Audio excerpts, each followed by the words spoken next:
여보, 우리 엄마 생일 선물 준비했어? 혹시 잊어버리고 있던 건 아니지?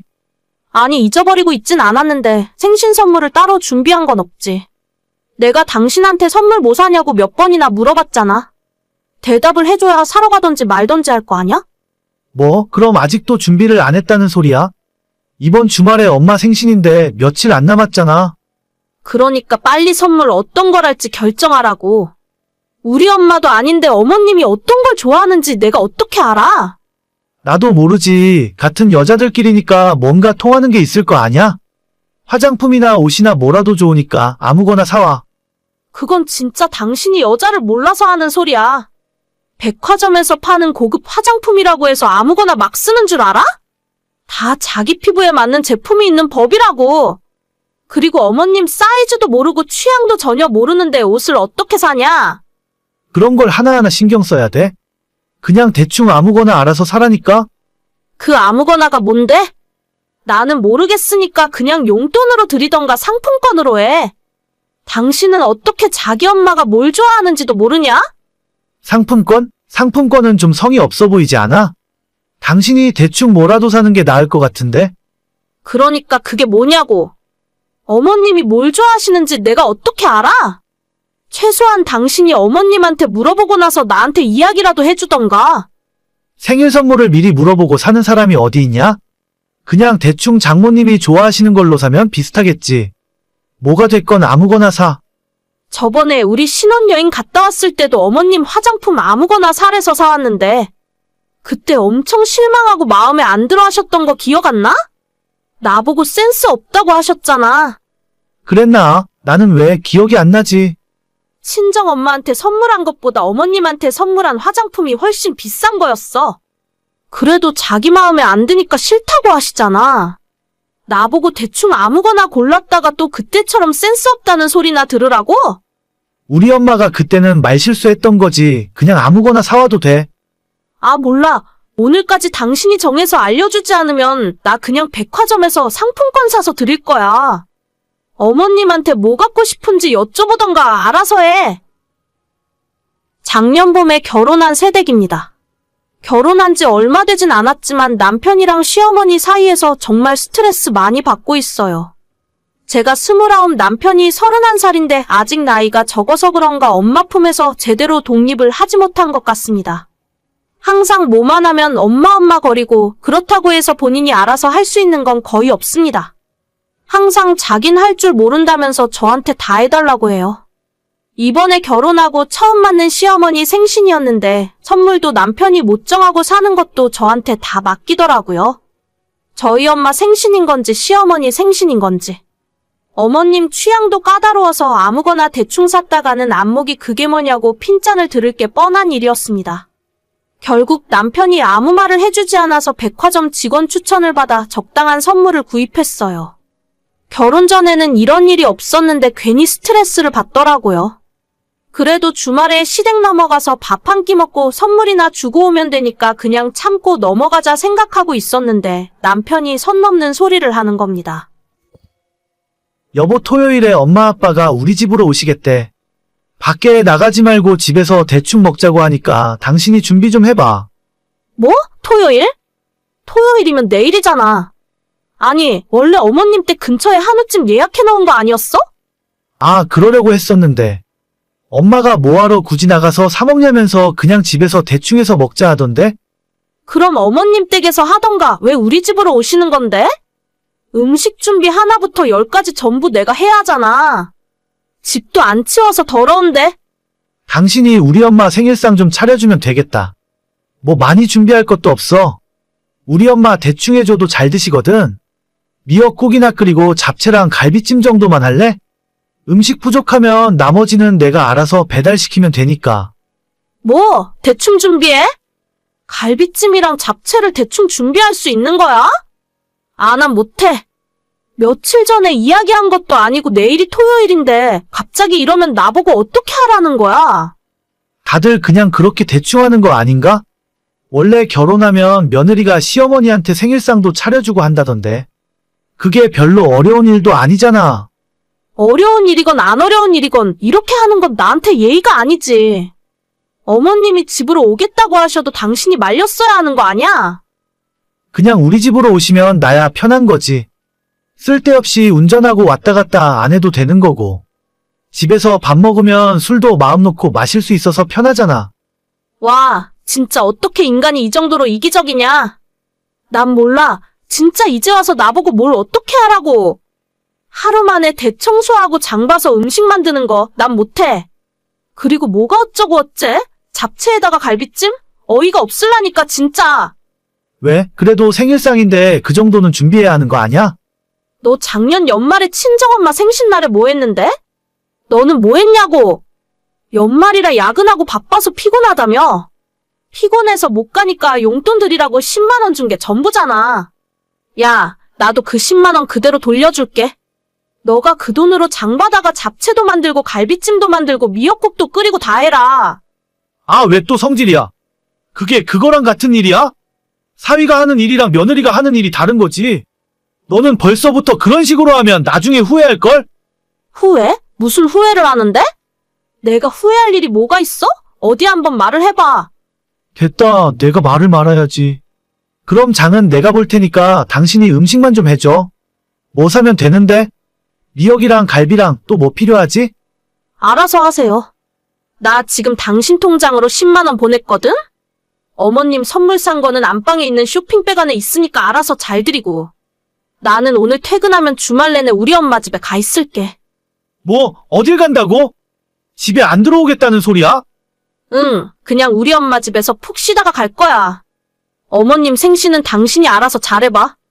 요즘 유튜브에 검색하면 미역국 만드는 방법도 있고 갈비찜에 잡채에 없는 게 없거든. 알아서 음식 만들어서 어머님 아버님이랑 생신 파티도 잘해봐. 여보 진짜 1억이야? 우리 엄마가 얼마나 실망을 많이 하시겠어? 아들 장가 보내고 며느리가 해주는 생신상 받아보고 싶으셨을 텐데. 그런 이야기를 뻔뻔하게 하려면 당신이 최소한 우리 엄마 생신 때 직접 찾아뵙고 축하한다는 말이라도 했어야 하는 거 아니냐. 아 몰라. 더 이상 이런 일로 말싸움 하고 싶지도 않다. 아무튼 나는 주말 내내 집에 안 들어갈 거니까 어머님 생신상 잘 차려드려. 진짜야? 농담하는 거지? 너가 이러면 내가 엄마한테 뭐라고 말을 해? 다른 날도 아니고 엄마 생신이잖아. 그건 당신이 알아서 할 문제지. 내 생일도 아니고 우리 엄마 생신도 아닌데. 아무튼 잘해봐. 음식 만드는 거 생각보다 별로 어렵진 않을 거야. 모르는 거 있으면 어머님한테 물어보면서 같이 하면 좋겠네. 아마 어머님도 내가 해드리는 것보다 사랑하는 아들이 만들어주는 밥상을 더 좋아하시지 않을까? 야, 너 진짜 너무하는 거 아니야? 남편이 뭐라고 하던가 말던가 저는 정말 주말 내내 친정에서 부모님과 함께 보냈습니다. 같이 맛있는 것도 먹고 부모님 모시고 영화도 보러 가고 오랜만에 정말 즐거운 시간을 보냈네요. 중간에 남편이 몇 번 전화를 하긴 했었는데 전부 받지 않았어요. 주말이 지나고 일요일 저녁에 집으로 돌아와 보니 남편이 잔뜩 삐졌는지 저랑 말도 섞지 않으려 하더라고요. 그래서 지금까지 남편한테 밥도 안 주는 중이에요. 저래봤자 자기만 손해지 제가 무서워할 줄 아나요? 그냥 자기 엄마랑 평생 살지 저랑은 왜 결혼했는지 모르겠어요. 오늘은 남편이 미안하다며 앞으론 집에서 시부모 생신 안 하겠다고 하는데 그게 문제가 아니라 저한테 상의도 없이 자기 맘대로 결정해버리는 게 마음에 안 드는 건데 이 인간을 어디서부터 가르쳐야 할지 속이 터집니다. 성은아, 아무래도 아빠가 많이 안 좋은 것 같아. 병원에서 자꾸 마음의 준비를 하라는데 엄마는 어쩌면 좋니? 엄마, 너무 걱정하지 마. 나 일단 회사에 이야기하고 내려갈 준비하고 있으니까 조금만 기다려. 오빠는 병원에 도착했어? 성은은 아까 아침에 왔지. 아빠가 우리 딸 보고 싶어 하셔. 빨리 내려와. 알겠어. 지금 바로 내려갈게요. 아빠 괜찮을 거니까 엄마도 너무 이상한 생각하지 말고 오빠랑 같이 기다리고 있어. 그래, 빨리 내려와. 작년 봄에 있었던 일이에요.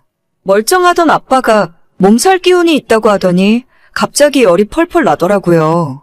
그때 당시에 동네 병원에도 마음 놓고 다닐 수 없는 상황이라서 경과를 조금 지켜보다가 도저히 안 될 것 같아서 119에 신고하고 한밤중 응급실로 실려가셨죠. 별일 없이 금방 퇴원하실 줄 알았는데 주말마다 등산 다니고 아침에 조기 축구까지 하시던 그렇게 건강한 저희 아빠가 이틀 만에 병원에서 돌아가셨습니다. 병원에서도 많은 우여곡절이 있었고 당시에 면회도 제대로 못하게 하는 바람에 하마터면 저희 아빠가 하는 마지막에 인사도 제대로 못할 뻔했어요. 제가 결혼해서 애 낳고 손주가 대학 졸업하고 결혼하는 것까지 다 보실 줄 알았는데 한순간에 아빠가 돌아가시는 바람에 우리 가족에게 그 충격은 말로 다 설명도 못할 지경이었죠. 슬프고 경황도 없어서 어떻게 해야 좋을지도 모르겠더라고요. 저는 인간관계를 좁고 깊게 하는 편이라서 친구도 많지 않은데 저희 아빠의 부고 소식을 회사에 알리고 학창시절부터 알고 지내온 가장 친한 친구 3명에게 알린 것이 전부였어요. 그 당시에 사람 모이는 곳에 가는 것이 쉬운 일은 아니었고 특히나 병원 장례식장은 정말 한 번 더 생각하게 만드는 곳이었죠. 셋 중에 한 친구는 결혼을 해서 뱃속에 아이가 있는 상황이라 마음은 찾아가서 옆에 있어주고 싶은데 도저히 그럴 수 없을 것 같다고 미안하다며 전화가 오더라고요.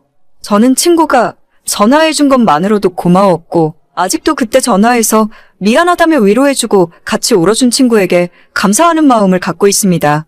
그리고 한 친구는 직장 때문에 먼 곳에 살고 있지만 제 연락 받자마자 3시간 만에 장례식장까지 와주었고 꼬박 하루 동안 제 옆에 있으면서 좋은 이야기도 많이 해주고 위로를 해주더라고요. 친구 셋 중에 2사람은 지금도 자주 만날 정도로 친하게 지내는데 한 친구는 분명히 저희 아버지 부고 소식을 듣고도 장례식장에 찾아오지도 않고 못 오면 못 온다고 전화 한 통 하지 않았습니다. 당시에는 너무 정신이 없어서 몰랐는데 나중에 다 정리하고 보니 조의금조차 보내지도 않았더군요. 친하다고 믿었던 친구에게 배신감이 들었고 시간이 지나 상황이 다 끝난 후에도 왠지 제가 먼저 연락하기가 뻘쭘해서 최근까지도 서로 연락을 하지 않고 지냈어요. 그런데 얼마 전 연락 끊긴 지 1년도 넘은 친구가 갑자기 제게 먼저 연락을 해오는 것이 아니겠습니까? 성은아, 그동안 잘 지냈어? 오랜만이네. 나는 너가 우리 친구들 사이에서 아무 소식도 없길래 앞으로 우리들이랑은 연락 안 하고 살 줄 알았어. 미안. 내가 그때는 좀 사정이 있었어. 아버님 일은 들었는데 정말 안타깝게 됐다. 이제는 좀 괜찮아? 예전에는 좀 힘들었는데 이제는 괜찮아졌어. 우리 엄마도 요즘 자주 웃기도 하시고 언제까지 슬퍼하고 있을 수만은 없으니까. 그래, 너희 아버님도 웃으면서 예전처럼 지내길 바라실 거야. 진짜 내가 그때 못 찾아뵈었던 건 너무 죄송하네. 나도 어쩔 수 없는 사정이 있어서 그랬어. 그래, 그 사정이 뭔지는 모르겠지만 한때는 너한테 서운한 마음도 많았는데 이제는 그냥 이해하려고. 너도 뭔가 말할 수 없는 비밀이 있었겠지. 안 그래도 나도 지난 1년 동안 너무 힘들고 마음이 아팠어. 진작에 너한테 연락해서 사정 설명하고 용서를 구했어야 하는데 나도 너무 정신이 없게 살다 보니까 많이 늦은 것 같아. 미안해. 아니야, 난 이제라도 너가 이렇게 연락을 해줘서 정말 고마워. 하마터면 끝까지 오해하면서 살 뻔했는데. 성은아, 그래서 하는 말인데. 저는 여기까지만 해도 과거에 무슨 일이 있었던 간에 친구를 용서하고 이해하려고 했어요. 뭔가 나에게 말할 수 없는 집안 사정이 있었겠지. 정말 집안에 말할 수 없는 큰 문제가 생겨서 그거 해결하느라고 지금까지 연락도 못하고 지냈을 수도 있었겠다라고 생각하고 그냥 넘어가려고 했습니다. 저는 친구에게 그 사정에 대해 듣지 못하더라도 굳이 제가 먼저 물어볼 생각도 없었어요. 집집마다 남들에게 말하기 힘든 일들이 한두 가지씩은 있는 거니까 게다가 어차피 일어난 일인데 이제 와서 구구절절한 사정 이야기를 들어봤자 뭐 하겠어요? 제가 가장 힘들 때 저의 연락도 무시하고 찾아오지도 않았지만 이제 와서 그게 뭐가 중요한 일이겠습니까? 다시 시간을 그때로 돌릴 수도 없는 일이고 내가 힘든 일이 있었던 만큼 제 친구에게도 그만한 힘든 시간이 있었겠지라고 생각했어요. 하지만 그 뒤에 이어지는 친구의 말에 저는 충격을 받았고 경악을 금치 못했습니다.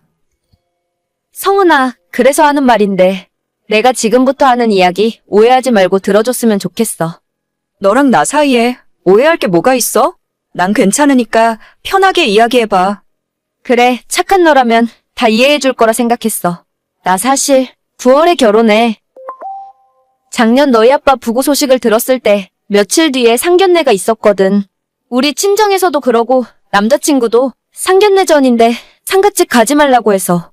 원래는 올 봄에 결혼하려고 했는데 워낙 상황이 안 좋아서 9월로 미룬 거야. 너랑 우리 친구들 모두 내 결혼식에 와서 축하해 줄 거지? 뭐라고? 상견례 때문에 그랬었다고? 내가 아는 그 상견례가 맞아? 차라리 집에 아픈 사람이 있어서 못 왔다고 하거나 그냥 아예 말이라도 안 했으면 이해하고 넘어가려고 했는데 본인 상견례 한다고 조문은커녕 전화 한 통화 없이 1년을 잠수 타더니 이제 와서 결혼하니까 와서 축하해주고 축의금 내놓으라고 연락을 할 수가 있습니까? 이게 사람이 생각할 수 있는 염치가 맞는지 모르겠더라고요. 저한테 사과를 하고 용서를 빌고 싶어서 연락한 것이 아니라 자기 결혼하니까 청첩장 주려고 1년 만에 연락한 거라고 밖에는 생각이 들지 않습니다. 너무 어이가 없어서 이 친구가 이야기하는 상견례가 내가 아는 그 상견례가 맞는 건지 한참을 생각했어요. 100번 1000번 양보해서 저희가 알고 지낸 지 벌써 15년이 넘습니다. 상견례를 하면 양가 집안 어른들이 다 모이실 텐데 당연히 요즘 같은 시기에 사람 많이 모이는 상갓집에 오는 것이 부담될 수도 있어요. 제가 오지 않은 것 때문에 서운하다면 아이를 임신하고 있었던 제 친구에게도 똑같이 서운한 마음이 들었겠죠. 하지만 적어도 조의금을 보내거나 꼭 돈이 아니더라도 진심 어린 전화 한 통화 정도는 할 수 있지 않았을까요? 1년 동안 친구들 모두에게 연락도 다 끊고 잠수 타고 지내놓고 이제 와서 자기 결혼하니까 와서 들러리 서고 박수치고 축의금이나 내라고요? 너 진짜 좀 웃긴다. 지금까지 우리들한테 문자 한 통 없다가 이제 와서 결혼한다고 청첩장 보내는 거야? 너가 오라고 하면 우리가 무조건 가야 하는 거니? 아니, 난 꼭 청첩장 때문에 연락한 게 아니라 나도 너한테 지난 1년 동안 미안한 마음을 갖고 살았어. 사과를 하고 싶었는데 시간이 지나니까 점점 더 하기 힘들어지더라. 이렇게라도 사과하고 용서받고 다시 너희들이랑 예전처럼 지내고 싶어서 연락한 거야. 너가 그렇게 말을 하기에는 너무 타이밍이 좋지 않은 것 같은데 차라리 이럴 거면 네 결혼식 다 끝나고 연락하지 그랬니? 이제 와서 결혼 한두 달 남겨놓고 미안하다 사과하면 내가 웃으면서 너 결혼식 가서 축하해줄 수 있을 거라 생각했어? 왜 자꾸 나를 나쁜 사람 만들려고 그래? 나도 그동안 얼마나 힘들었는데. 글쎄? 난 모르겠다. 너가 얼마나 힘들었는지는 몰라도 나는 도저히 이해를 못하겠어. 다른 친구들은 모르겠지만 나는 네 결혼식 못 갈 것 같아. 앞으로도 나한테 연락 안 해줬으면 좋겠다. 겨우 그런 일 가지고 아직까지 삐져 있는 거야? 너도 진짜 애지간히 속 좁다. 그렇게 깐깐하게 굴면 나중에 너 결혼식 때 누가 가겠니? 적어도 너는 내 결혼식에 안 부를 테니까 걱정하지 마. 너한테 더 이상 할 말 없으니까 연락 그만하자. 내가 할 소리야. 제가 그 이후 나머지 친구들에게 별말은 하지 않았지만 전부 그 친구의 청첩장을 거절했다 하더라고요. 다른 사람 경조사에 안면몰수 잠수 타놓고 자기 결혼한다고 축하해달라는 사람과 제가 어떻게 앞으로도 친구로 지낼 수 있겠습니까? 계속 알고 지내봐야 본인이 힘들고 필요할 때만 연락할 것 같아서 제가 먼저 손절하려고요. 원체 제가 사람 조심스럽게 사귀고 주변의 친구들이 많지 않은 사람이라지만 저런 인간은 제 인생에서 필요 없을 것 같아요. 좋은 사람들만 만나고 좋은 이야기만 하기에도 인생 짧고 언제 어떤 일이 일어날지 모르는데 쓸데없는 인간관계로 에너지 낭비하고 스트레스 받고 싶지 않네요. 그래도 아직 좋은 친구가 둘이나 있어서 마음 든든하고 행복합니다. 조만간 친구들 불러서 맛있는 밥이라도 한번 사줘야겠어요. 오늘의 사연은 여기까지입니다. 구독과 좋아요, 알림 설정은 많은 힘이 됩니다. 다들 행복하시고 좋은 하루 되세요.